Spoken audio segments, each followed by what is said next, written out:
Hey everyone, it's Armor Gaming. Welcome back to the channel and welcome to Monster Legends. I am super excited to be doing an ML sneak peek video. I am using Chinchilla Leaks. If you want to follow along, link in the description. Disclaimer, everything we're about to go over, it is not official, it is not confirmed. That is why it is a sneak peek, but this is super excited because we have a lot of new monster skill sets and especially Uriel the Divine. That's right, the next marathon monster is rumored to be an old favorite, an OG monster, so you know he's going to be able to resurrect. Who knows what other amazing stuff he's going to have. Uriel'S Throne Marathon. Man, isn't that like a huge sneak peek of what we're also going to see in the next era sagas. Alright, so let's grow up and let's see where we were last at. So all this was posted today. Okay, cool. So I think we can start with the shield. No, that's old stuff. No, wait. Today's the 24th. Okay. But this, when the turn starts, gives them armor 32k to 169,000 points. And they had an extra 6 right there. When the turn ends, if enemies bleeding. Yeah, I think I went over that last time. So let's just focus on the monsters. Alright, we have Sparkus, Thunder Tank with Megataunt. Guys, we're getting a brand new Megataunt monster. He also has shock and damage reduction skills. Okay, I wonder if he's going to have any healing. It doesn't seem like it just based on this, but we could be wrong. Alright. We have Brisk Brownout. Applies Thunder Protection to one ally. That could be himself. Applies a random elemental protection to one status effect to one ally. And heals one ally by 30%. Okay. So, I mean, you do this on yourself. You're protected against thunder attacks, a random attack, and then you also get to heal by 30%. Not bad. You could also do it on an ally if you want to, but you're probably going to do it on yourself since you're an MT monster. Applies a major damage reduction. So, this appears to be spammable. Major damage reduction reduces damage output by 50%. Quite significant. Deals heavy magic damage. Okay, this is all over the place. Applies total damage reduction. So you hit someone pretty hard and you also total damage reduction. I guess it's nice that it deals damage because you could potentially trigger some sort of doomsday talent you're running. But to be honest, if you have a Megataunt monster, the go-to talent is going to be 7 cents. Or sorry, yeah, 7 cents. I was like, what's it called? You know, giving non-stop dots to the enemy essentially. That's going to be the go-to. Flesh Conductor deals moderate thunder damage to enemies. Shock, alright, to prevent ET. We are getting some more ET monsters. Dimage applies magic protection to all allies. Applies a random elemental protection to all allies. Applies a random elemental protection status effect. Heals all allies. I think this skill is going to be great for himself, especially that random elemental protection. Because he hits 2, right? Yeah, it's 1, 2. So guaranteed magic protection and then 2 random elementals. Your whole team gets it. Wouldn't it be interesting if you had Megataunt and somehow like you absorb it and then you get like 6 elemental protections? Yeah, but this could potentially help you out a lot. At the same time, actually, it's not gonna be that great because it could also just, you know, be cleansed away. Yeah, it could definitely just be cleansed away. It's probably gonna have like a 3-turn cooldown or something if I had to guess. Applies shock to an enemy. Deals moderate thunder damage. Applies shock and Megataunt to itself. Okay, so you are applying Megataunt and shocking someone and heavy thunder total damage reduction. Overall, as far as Megataunt monster goes, he's not the best, I would say. You know, we have Megataunt monsters that could literally freeze, mega freeze, give themselves life regen, stamina regen. We have Megataunt monsters that can self-apply evasion. We have a lot of great Megataunt monsters. As far as Megataunt monsters go, this is random. This is definitely way random. But hey, I'll take it. It's better than nothing. You do have a 25% heal and you do have a 30% heal. And again, if let's say you manage to keep your Megataunt, if you do this on turn 1, maybe this on turn 2, maybe you happen to have that elemental protection you need against the enemy, but you're probably going to be maining the Form Fission for the total damage reduction. You're probably going to want the spammable major damage reduction. Because again, if you can stop the... Like, this is essentially the same as doubling your life if you hit it against the enemy monster. And you could argue that the cool thing about applying major damage reduction to the enemy is that you're not applying a damage protection to yourself. Because normally Megataunt monsters would be like, applies Mega Protection. But what do we have in the game? We have Spear of Destiny. We have a lot of monsters that remove positive effects, right?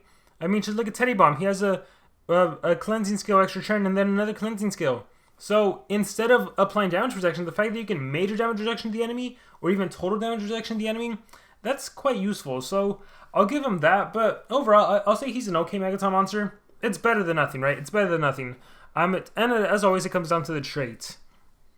Alright, we have Emerus, a nature controller with freeze, nature tortures, and guard down skills. Interesting. Alright, Tiki Trap deals moderate nature, applies toxins. That is a new DOT, toxins.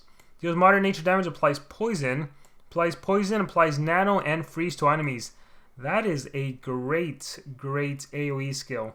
You dot with poison, you dot with nano to prevent positive effects, and you AoE freeze. And keep in mind, when a monster has nanovirus, they can't get immunity to freeze. Applies guard down and poison. Interesting that guard down is first, then poison. Removes positive effects from an enemy, deals moderate nature damage to everyone, and then nanovirus to everyone. That's also really good. Get rid of Megaton and then status caster nanovirus everyone. Or sorry, status caster, and then AoE nanovirus everyone. Deals moderate nature damage, applies freeze, applies toxins. Deals low nature damage, applies toxins, and then guard down. Deals heavy nature damage, applies mega freeze. I mean, it's one of those denier monsters that isn't going to be usable in the meta. I don't know. We're going to see. Probably not in PvP. War scenarios will definitely stand out a lot more, especially being able to do that nanovirus freeze, being able to follow up with the freeze. And then you have the toxic elements, but overall, it's really just an AoE freeze monster. But yeah, this is nice. This is nice. All right, this is what we're all excited for. Uriel the Divine. Earth and Light support with possession and resurrection skills. Ah, this is amazing. This reminds me of Necromancer. Uriel the Divine. He had possession. I think he had possession. Did he have possession? You guys have to let me know in the comments. He had an AoE possession, I think, in a single. But the thing about Necromancer is that he could revive extra churn, and I think revive double damage. That's what made him stand out. But let's see. Color Dictum deals low earth damage to all enemies. Applies a random torture. We have AoE random dots. I love it already. Moderate earth damage to one enemy. Applies a random torture. More random dots. Deals moderate light damage. Applies possession. There it is. We have the AoE possession. And then we have the new DOT, which is basically a guard down. When the enemy monster has his dot, all your attacks land. So that's useful because then you can follow up with your random dots that will land. Removes positive effects. So double removal with a curse. So this is obviously super useful if an enemy monster has like you're fighting a Slumster that did follow me. Nope. Positive effect protection is gone, and so is the evasion. But yeah, this is great.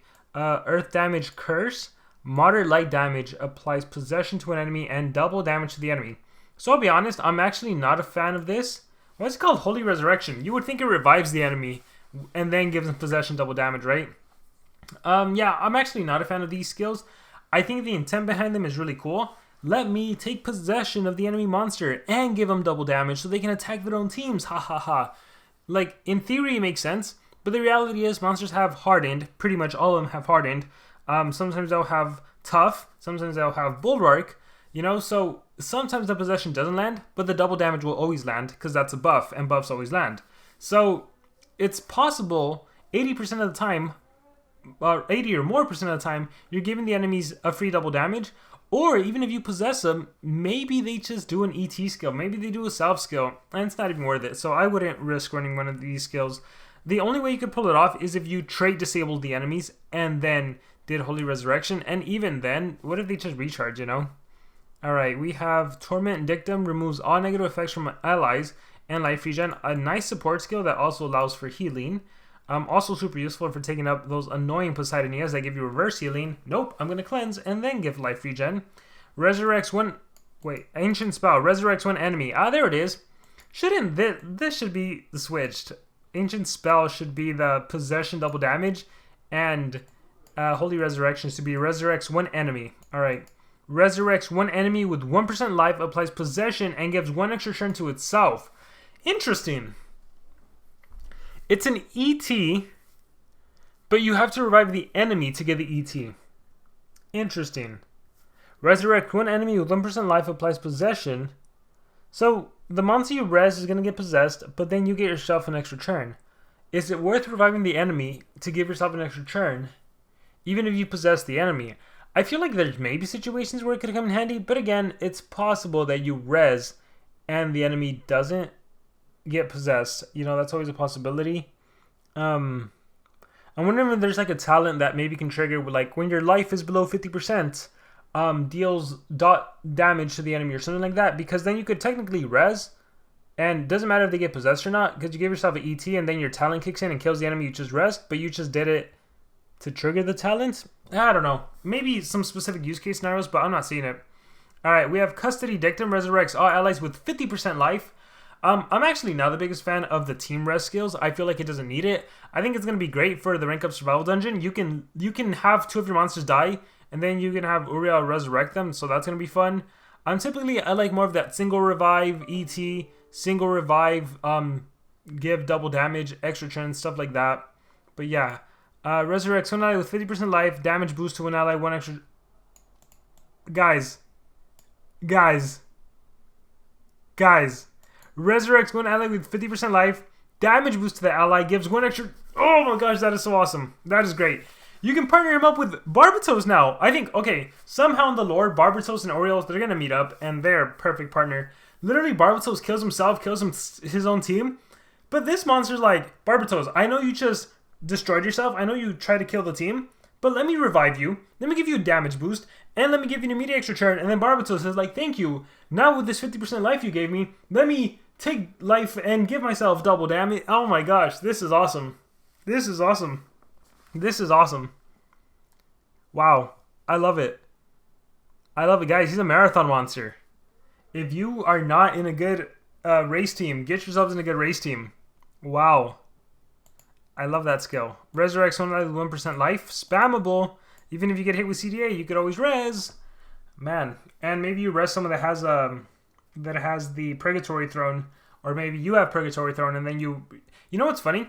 If Purgatory Throne already triggered in the game, and one of your monsters was dead, if you revive them, they actually have Purgatory, like, to protect them. It's pretty cool. Oh man, that's awesome. And then you are able to sustain with the life regen. Like, this monster, Megaton monster, and then anyone you want could be a pretty good partner.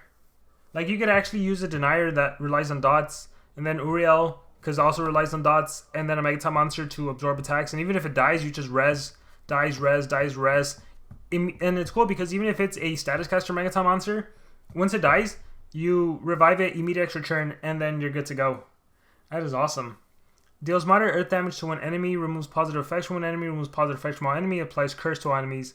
Oh my gosh, Archangelic Nimbus. It's an AoE version of this double cleanser over here. Yeah, double removal. It's interesting that it damages first. So deals damage first, then removes again. Then you curse everyone. And then deals heavy earth, removes positive effects, trade disable mega stun. Good ult. I like it. Monster's fantastic. So far what we have in Season 4 is the Race Monster, Uriel the Divine. The free pass is TBA. Elvira the Demon Slayer is going to be the $20 pass. The 50 is unknown. A lot are unknown. YouTuber event is Fundy. Some players were able to breed him. It looks like there's an update to him. Skill Mirror, Bleed, extra turn skills. We know that. It looks the same. Find everything you need to know. Creator Alim. Oh, we have more info. Golemnoid, Metal Controller with Possession, Corruption, Stun, and Shield skills. Age of Bronze. Applies 50% life shield to an ally and immunity to stun to everyone. 25% life shield to a single ally. Low metal damage applies possession to one enemy. Applies possession to an enemy. Moderate metal damage, stun everyone. AoE stun and possession. Alright, applies possession. So double possession, double damage, 30% life shield. So I know I just talked about not liking that double damage. It makes more sense on this monster though. Stoic Knowledge, because it's double possession. So higher likelihood for one of those possessions to actually land. Age of Iron. Deals moderate metal damage, applies stun, applies possession. Whoa. We haven't seen this in a while. Have we seen this in the Mythic era? This brings me back to the Kihaku days. Right? Except I think with Kihaku was freeze and possession. This monster is stun and possession. So if a monster means to stun, you can possess them. If there means possession, you can stun them.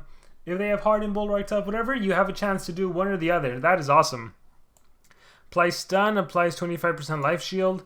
Moderate earth damage, applies possession, applies stun. And then you have a single version of it too for those annoying dodge area monsters. I gotta say, I like them. I like them a lot because it's been so long since we've seen this. Again, in PvP meta, you won't really see it. But it's a good thing that could be useful in... It could definitely be useful in a war scenario because you have so much versatility. But again, I don't think it's a monster that's really going to be used. So far, I think, from Season 4, this monster right here, and of course, we're getting a Megatons. Oh my gosh, that is cool. There's also Super Fox, Challenge, Ilian, Legend Pass coming soon. The countdown to the next season has begun. Are you ready to discover everything it brings with it? The Legends Pass will be here on February 4th. So guys, that is like 10 days away. I don't know, 10, 11 days. Little less than 2 weeks. So that's exciting, but this is the main thing. Alright guys, let me know about everything you think about these all new monsters. We got like what, 5 monsters? 1, 2, 3, 4 monsters. I'm off, but yeah, let me know what you think, what you like, dislike, what do you think about Uriel. Any thoughts in the comments below. Thank you very much, and remember to subscribe.